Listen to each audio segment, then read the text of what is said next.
in people's lives, there's only maybe a half dozen, 7, 8 categories that really matter. Most people, they major in minor things. They focus on stuff that doesn't matter. They know more about this celebrity going in and out of rehab than they do about their own personal development.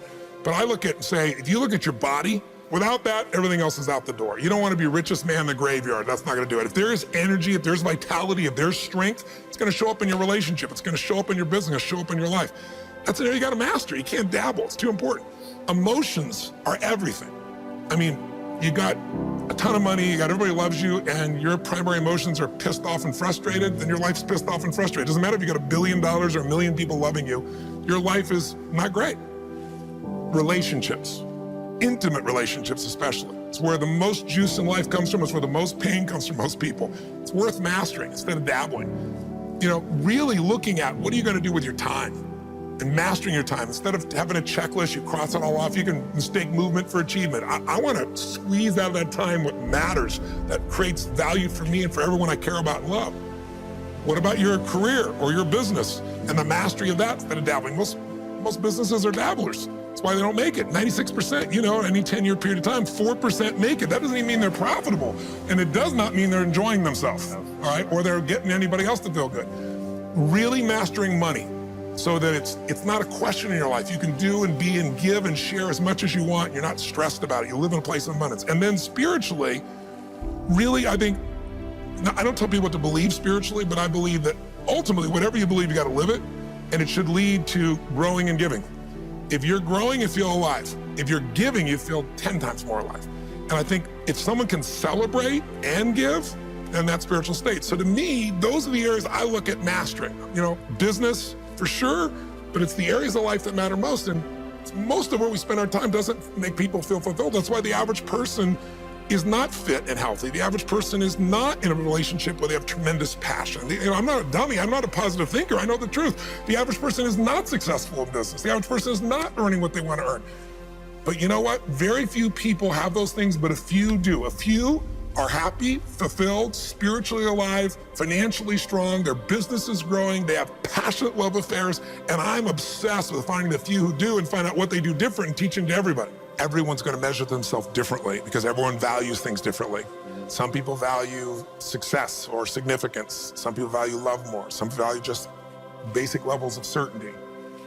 So when I look at the specific metrics, I really look at metrics of what are the things that need to be measured to know if your life is going to work or not.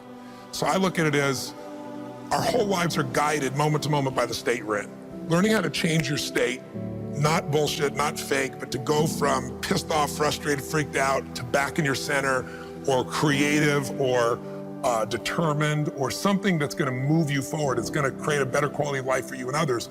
That's a critical skill set. So moment to moment, our life's controlled by our states. Yep. If you're in an angry state, you're going to respond differently than if you're feeling playful. But what controls those states long term is your model of the world, your worldview. And I look at that as having, as a metric, 3 things that I look at. I look to see first, what are the targets you're after? The target is, everyone has different goals and dreams and desires. But as I traveled around the world to 100 countries, I started going, holy shit, I'm seeing the same problems. What's underneath it? I began to see that there are these same 6 human needs that we all have, the same needs.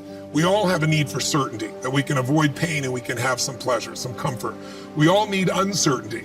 We need variety or we feel dead inside. If you're totally certain, you're bored. If you have total variety, you're like freak out. And it's not a balance. It's learning which of these you need more as a person. Everyone's developed a different set of values in that area.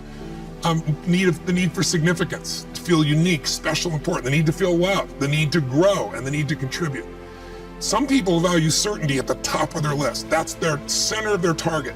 I don't want to do anything unless I know it's going to work. I don't want to do anything unless it's the same. If you change anything, they freak out. If certainty is the #1 thing on your list, everyone has the same needs, but if it's #1, I know how your life's going to be. I can predict the direction of your life and therefore the destination to some extent. If you're driven by love first, you want certainty too, but love is higher, you're going to behave very differently than if you're driven by significance. I have to be the one. So I look to see which of those needs are the top 2 on your list because they control your life. Yep. The 2 that most people have, 90% of the planet, if you said, of all these needs, which one do you really focus on most day to day? Everybody wants love. What do you focus on? Most people focus on being significant. We live in a Facebook world where people fake their life, put new filters, make it look different than it really is, tell stories that, are totally full of it to make themselves look good. Because we live in this kind of false world where significance is more important than love. And it separates us.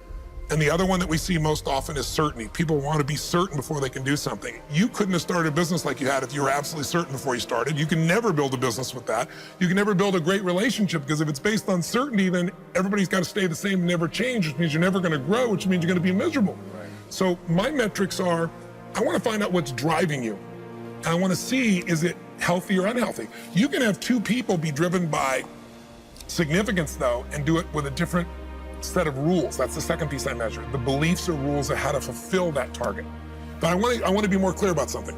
An extraordinary life is life on your terms, and there's two parts.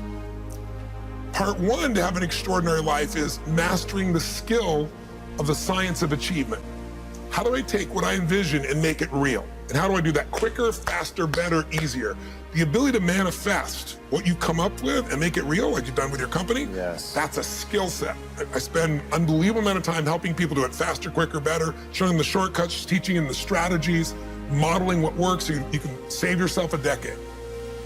But I would submit to you that having done this for 38 years with, 50 million people at this stage, I can tell you that the science of achievement, there are a lot of people that are damn good at that, and they still don't have an extraordinary life. They have an extraordinary life. You see it as extraordinary, but I get the phone call from the multi-billionaire who tells me he wants to do this thing on his business, but what he really find out is he's miserable as hell, and he's hoping somehow I'm going to rub off on him on that side too. Right. And so I give him what he asked for, the change in his business, but I also give him what he needs, which is the change inside of him. So the second skill is the art of fulfillment. If you want an extraordinary life, you can't just achieve, you got to be fulfilled. As simplistic as that sounds, but it's an art. It's not a science. Sure. It's a science to making money, come on. Any age, any color, any background, any gender, if you do these things, you'll have an abundance of money. You do these things, you're gonna have too much month at the end of the money. You're gonna have financial stress, right? Body. Everyone's biochemically different, but you and I both know there's fundamental rules, laws. There's a science to the body. You violate that science, you're gonna have disease, you're gonna have low energy. You align with that, you're gonna have an abundance of energy. It's gonna affect everything in your life. It's a science. Fulfillment's not like that. Fulfillment is as different as our human beings. You wanna know what God or the universe likes? Look at the jungle, look at the forest. Right. It's diverse, right? So most people think, well, I wanna get that, because they've been modeling somebody else, and that might work on how to achieve something. It'll never work for what to fulfill you. How many people you know, like you, got what you thought you wanted and you weren't fulfilled? Right.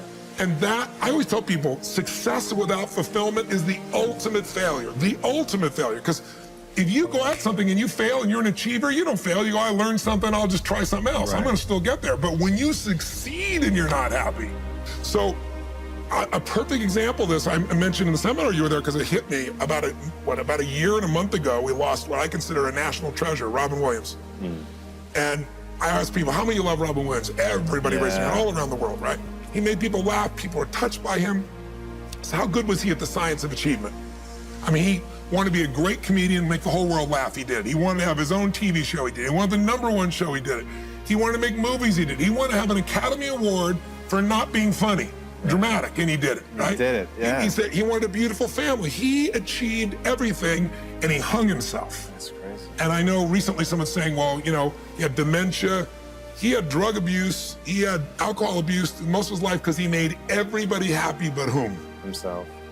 That's the ultimate failure. So if I had no other message to offer your viewers, and you let me give it to them right now, I'll tell you what I believe. I believe our lives are controlled by one force, decisions.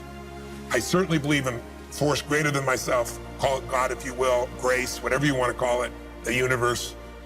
But I also believe it gives us choices. And the decisions we make control us much more than the conditions we meet. It's not the conditions, it's your decisions. Decisions of what to believe, decisions what to do, decisions what to give. I say to people, think about, look back 10 years ago, 5 years ago, 15 years ago, and think of a decision you made. That if you would have made a different decision, you'd have a totally different life today. Better or worse, I don't know, but totally different. The most important decision you can make above any on the face of the earth is deciding that no matter what happens in your life, no matter what happens, you're gonna live in a beautiful state. The decision to say, I am not going to suffer. That if suffering arises, pain's one thing, suffering's another. Suffering is when you're like, suffering could be worry, it could be anger, it could be frustration. It's anything that takes you out of a beautiful state. And here's what people don't get. You can end suffering by stop focusing on yourself and focus on something you want to serve greater than yourself. Your children, your wife, your mission, your life. You can get out of it in an instant because the nature of the human mind is to constantly compare things. Your mind, your brain is a 2 million year old device, and it is not designed to make you happy. It's designed to make you survive. Right. And that's why it's always looking for what's wrong. But it used to be what's wrong, a saber-toothed tiger, so I can protect myself. Now people are worried about what people think about them, or do they have enough money when 2/3 of the planet lives on $2 a day, and you're making $38,000, you're rich. The poorest of the poor in our country are considered rich. I'm not saying they should stay that way. Right. But you can only build on success. My goal would have you consider something. Life is short. We don't know how short it's going to be. But if you only had a week to live, I bet you wouldn't allow yourself to suffer over a little crap that makes you crazy normally. I think you would probably spend time with those you love. You would do what you love. You'd take awe in a sunset. You'd smell the air. You would take in everything in those final moments that you possibly do. So my thing is, why wait? Right. Why wait? Why not just decide that if I start to suffer, I know the solution, because suffering is me obsessing about me. You might say, it's not me, I'm worried about my kids because they're not doing well. No, you're worried that you haven't done enough for your kids. It's about you still, right? Yes. You know, you're worried about what was done or what you should have done or what shouldn't have done. And you can end that in an instant by becoming aware of it and saying, I have made the most important decision of all. Right. I'm gonna live in a beautiful state. Because here's what's gonna happen. Anybody watching, you may lose a family member, you probably will. Somebody may get cancer.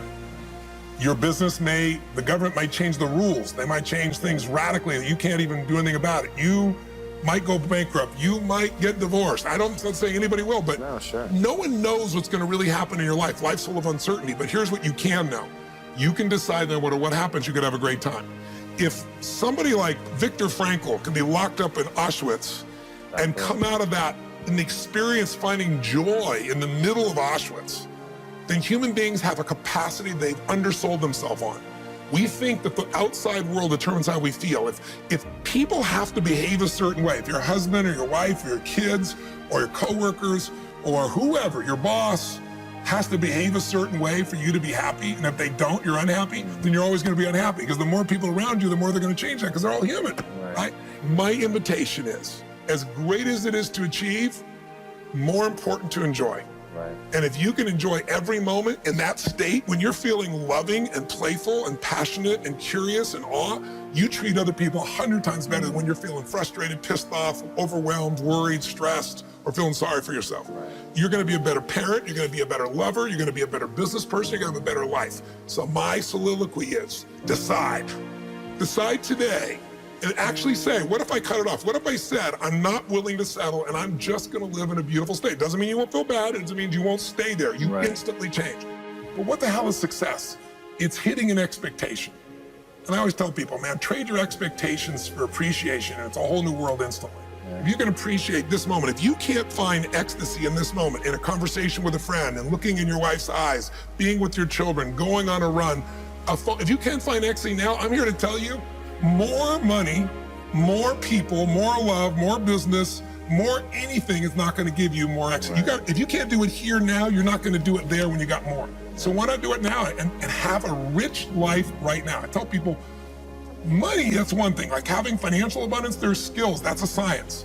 But wealth, it's a decision. It's like you can be wealthy right now. I live in Fiji a good portion of the time. There are these villagers there. They're the richest people I know. They're happy, they laugh, they love, they don't give a damn about the economics. Other people say they're poor. When I first went there, I was trying to do things for them. They're like, what are you talking about? I'm so happy. Wealthy people come over from the United States and they go travel around and try to figure out what to do, and they're gonna spend 9 years to do this and this and this so they can finally sit down and be happy. And the Fijian guy goes, why don't you sit on the beach right now, dude, and experience it? Why spend the 9 years? Why not have it now? That's my invitation.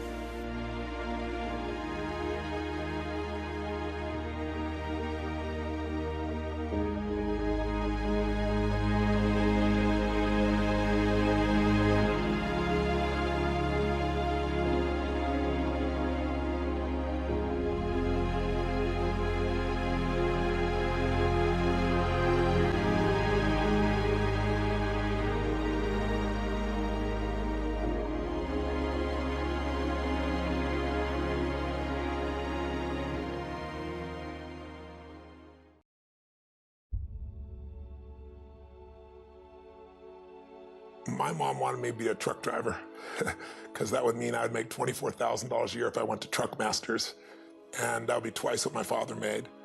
And she thought that would happen, but something inside of me said, I don't want to drive a truck. There's something else that matters more to me, and I decided I was not going to go for money instead of passion. And the rewards have been pretty amazingly better than being a truck driver. It's not bad being a truck driver, it's just not what I was after. And I look back, and one of the things that helped me was my original teacher, Jim Rohn, who was a personal development speaker I went to hear when I was 17. He said something the first time I heard him, and he said, you know, it's really simple. If you want life to change, you got to change. If you want life to be better, you've got to get better. It's the only way it happens. And luck will show up for people and it'll leave them. But if you're constantly improving who you are and what you give, game over. When people ask me, what does it take to be happy? I always tell them one word: progress. Progress equals happiness. Even if you're not where you want to be yet, if you're on the road, if you're improving, if you're making progress, you're going to love it. You're going to feel alive. On the other hand, it doesn't matter how successful you are. If you stop growing, you start dying inside. I've always had this belief: if you want to be successful at anything in life, never leave the sight of setting a goal without doing something that commits you to fulfillment. If you get, like, you're in state, right, when you do something. While you're in state, that's the time to commit yourself to something that makes you follow through. So I'd call somebody up, I'd schedule something, I'd lock in the next meeting, I'd sign up for the class, I'd enroll the guy who was going to mentor me, I'd set the meeting with a mastermind of people I met. I did something so that whatever I committed to, there was something when I went home that would pull me there. It's structure. This could be the greatest time you ever live if you control what you focus on, if you find a more empowering meaning, and if you decide to model the actions of those who succeeded before you. It can be the best financial time, the best emotional time, the best spiritual time of your life, but you better take control of your state. And if you think you're going to do it just by today, you're wrong. You're going to need to get yourself some rituals. Right now, every one of you in this room is controlled by your rituals. I don't just mean this one. I mean every morning you get up. I know your body. I can look at your body right now, and I can guess your rituals. Some of you, your rituals to work out 5 times a week, I can see it clearly. 4 to 6 times a week, it's obvious. Because you couldn't look like that if you didn't do that. Some form of workout. I don't care if it's walking, lifting, whatever. Some of you, it's obvious that lifting weights is part of it. You can see by that man's muscles. I know what his rituals are, because your life comes from your rituals. And if you don't develop the ritual, you're kidding yourself. How many agree with me on this? Raise your hand and say, I. And there are rituals that put you in state, and there are rituals that take you out of state. But if you've got what you know, that focus, the target, and you got the toolbox, and you're still not getting what you want, it's because you got inner conflicts. That's the third pillar. You've got to resolve your inner conflicts. Because that, as I tried to explain to you, 80% of success in anything is your psychology, and 20% is the mechanics. So those inner conflicts are when you take 2 steps forward, you pull 3 steps back, right? When you say, boy, I'm totally committed to this, but you don't follow through. This is my expertise, the why guy part. Why? Why do you keep saying you want this? You have crystal clarity, you have the tools, and you're still not getting it? There's a conflict in you. Align your life with what is most important to you. And then once you are in a position where you're aligned, guess what you'll do? Take action. You won't even have to work at it. When everything's in alignment, there's nothing pulling you away, boom, you go for it. Progress comes when you tell yourself the truth and you're able to feel the uncertainty and take action anyway. The thing that stops us all is fear. It's no surprise. Fear of failure, fear of rejection, fear of the unknown, fear of not looking good. And that fear we could translate into the simple thing of uncertainty. Now, when you look at someone who's incredibly successful, you look at someone who's truly a leader in their life or in their field, the one thing they have in common is they exude this sense of certainty. Now, where's that come from? Is it inborn? Are they lucky? Are things just going their way? No, great leaders know how to step in the uncertainty and bring the certainty to the situation. Most people in life, we really feel like the level of stress in our life comes to how much of life do you feel like you control, or how much does life control you? Do you tend to control more of what's going on, or events controlling you? It's very easy to have those events start to take control unless we take control of what's between our ears, our own mind. You see, what you and I focus on massively affects how we feel, whether we're thriving or surviving. If you focus on what you can't control, if you focus on the past, if you focus on what's missing from your life constantly, that pattern of focus will make you frustrated, overwhelmed, depressed. It won't even matter if you're taking antidepressants. If you keep focusing on what you can't control, what's missing from your life, you're going to feel depressed still. You can take as many antidepressants as you want. Focus equals power. If you want to thrive, you got to focus on what you can control. You got to focus on the difference you can make. You got to focus on what's already in your life that you're grateful for. So you got to find a story that's going to empower you to act.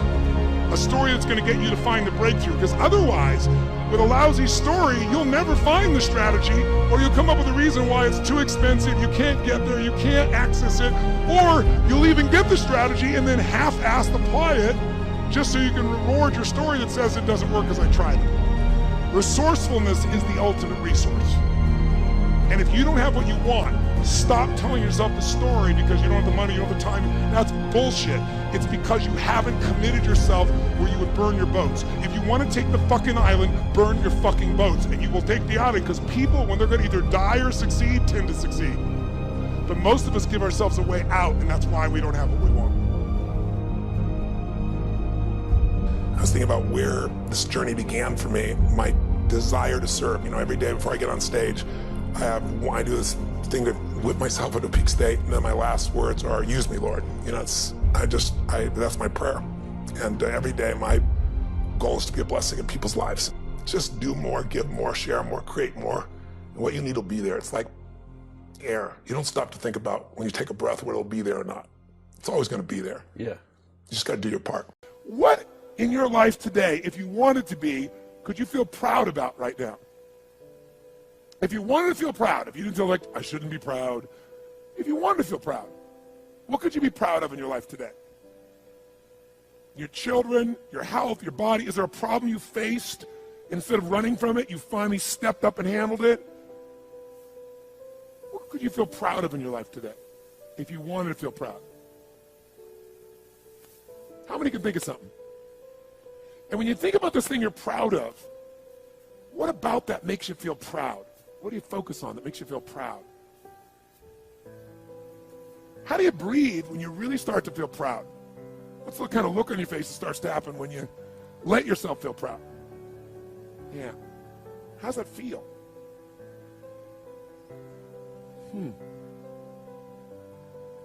Think of another area of your life. Think of an area of your life that you're grateful for. Or if you go, I'm not grateful. If you wanted to be grateful, what's an area you could feel grateful for? What could you feel grateful for if you really wanted to feel grateful? How many can think of something you could feel grateful for? Let me see your hands. And what about that are you grateful for? What do you focus on that makes you feel grateful? How does it feel when you're really, truly feeling filled with gratitude?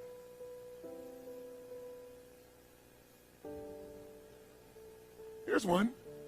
If you wanted to be excited about your life right now, and you were willing to be excited, you're willing to buck everybody else's trend, what could you feel excited about in your life if you wanted to feel excited? What could you get excited about if you really focused on it and you really took it in? And you weren't in a negative place. What could you get excited about if you wanted to be excited in your life? What could you get excited about? How many of you can think of something you feel excited about right now? Raise your hand. Let me see your hand. Say I. When you're really excited about it, what about that excites you? Or when you're really excited, how do you feel? How do you speak? What's your life like? By the way, when you're excited, does it tend to touch other people? Yes or no? Absolutely. By the way, do people have a tendency, who feels different right now than just even a couple moments ago? Raise your hand and say I. Why? Because focus is controlled by questions. If you ask a different question continuously, not once, continuously, you will get a different answer. If you ask a lousy question, you get a lousy answer and a lousy state. Somebody says, why does this always happen to me? It doesn't always happen to you, but the brain's like a computer. Ask it a question, it'll have to come up with an answer because you deserve it, you idiot. Someone will say, how come I can never lose weight? You can lose weight, but if you keep saying, how come I can never lose weight, the brain's got to come with an answer. It goes, you're a pig. Lousy questions create what? Lousy answers. Ask a better question, get a better answer. Now here's what I want you to get. I want you to get that you can change your state. How fast, guys? How fast? How fast? And if you get the habit of doing it, you'll have a different life.